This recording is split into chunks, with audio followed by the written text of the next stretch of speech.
Hi everyone. The book I'm going to read to you today is called Ronaldo. My son really enjoys reading these books. They're fiction books, but based on the lives of famous footballers. So there's one on Ronaldo, Neymar, Messi, Harry Kane, Wayne Rooney, Ryan Giggs, all the best players. Okay, so I'm going to read chapter 1 today. And as I said, it's Ronaldo. It's by Matt and Tom Oldfield. Chapter 1, European Glory. Cristiano had already won so many trophies during his amazing career.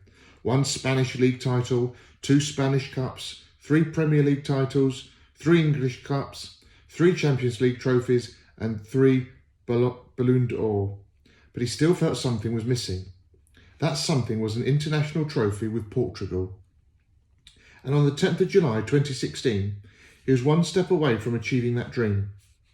With his confidence and goals, Cristiano had led his team all the way to the Euro 2016 final. At the Stade de France, Portugal faced a France team with home advantage and world-class players like Paul Pogba and Antoine Griezmann. Portugal were the underdogs, but they had the best player in Europe, Cristiano, and he had never been more determined to win. After their coach, Fernando Santos, had given his team talk in the dressing room, it was time for the senior players to speak. Nani went first, and then it was Cristiano's turn. "We've done so well to get this far," their captain told them. "One more win and we will go down in history. We will return home as heroes." The whole squad cheered. Together they could become the champions of Europe. Cristiano stood with his eyes closed for the Portuguese national anthem. He didn't mumble the words, he shouted them at the top of his voice. He loved his country and he wanted to do them proud on the pitch. After 7 minutes, Cristiano got the ball just inside the French half. As he turned to attack, Dimitri Payet fouled him. The game carried on, but Cristiano was still on the ground, holding his left knee and screaming in agony. "Ow!"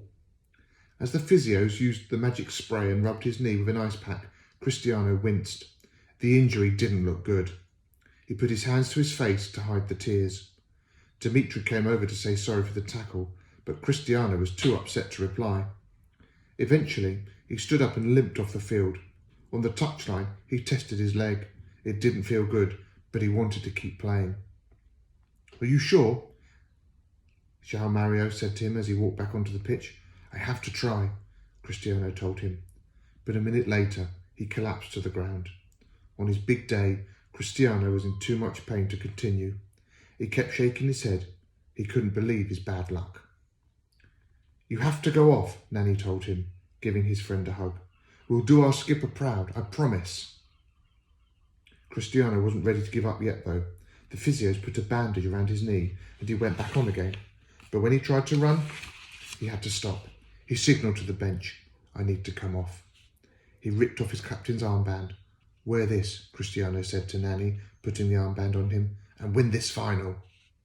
"Yes, we'll win this for you," Pepe shouted.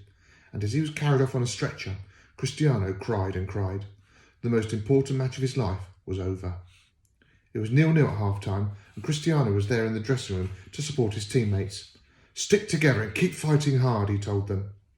In the second half, he was there on the bench, biting his fingernails and, in his head, kicking every ball. Every time Portugal nearly scored, he was up on his feet ready to celebrate. Just before striker Eder went on as a sub, Cristiano looked him in the eyes and said, "Be strong. You're going to score the winner."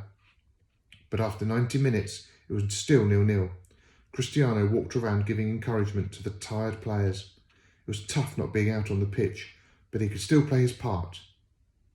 After 109 minutes, Eder got the ball, shrugged off the French defender and sent a rocket of a shot into the bottom corner. Goal! Cristiano went wild, throwing his arms in the air and jumping up and down. The whole Portugal squad celebrated now. They were so close to victory. For the last 10 minutes, Cristiano stood with Santos as a second manager. He hobbled along the touchline, shouting instructions to the players. "Run! Defend! Take your time!" At the final whistle, Cristiano let out a howl of happiness as the tears rolled down his cheeks again. He hugged each of his teammates and thanked them.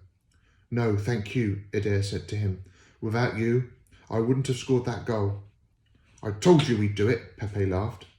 Cristiano took his shirt off and threw it into the crowd. They had to give him another one so that he could do his captain's duty, collecting the 2016 trophy. He climbed the steps slowly, giving high fives to the fans he passed. The trophy had red and green ribbons, the colours of Portugal's flag. As Cristiano lifted the trophy, the whole team cheered. He kissed it and then passed it on to the other players. No words could describe the joy that Cristiano was feeling. It was at Manchester United and Real Madrid that he became a superstar. Cristiano's incredible journey to the top of world football had begun at home in Portugal, with his family on the island of Madeira. And so the Euro 2016 triumph was a way of saying thanks for when life wasn't always easy growing up. Without a difficult start in life, perhaps Cristiano wouldn't have had an amazing hunger to be the best, which turned a special gift into your years of glory. So that gives the background to the story. I wonder if any of you have played in kind of an important match or had an important victory. And maybe we're going through difficult times and you've still got to have that hunger and desire to want to be a winner, just like this guy. I'll read chapter 2 for you in the next couple of days.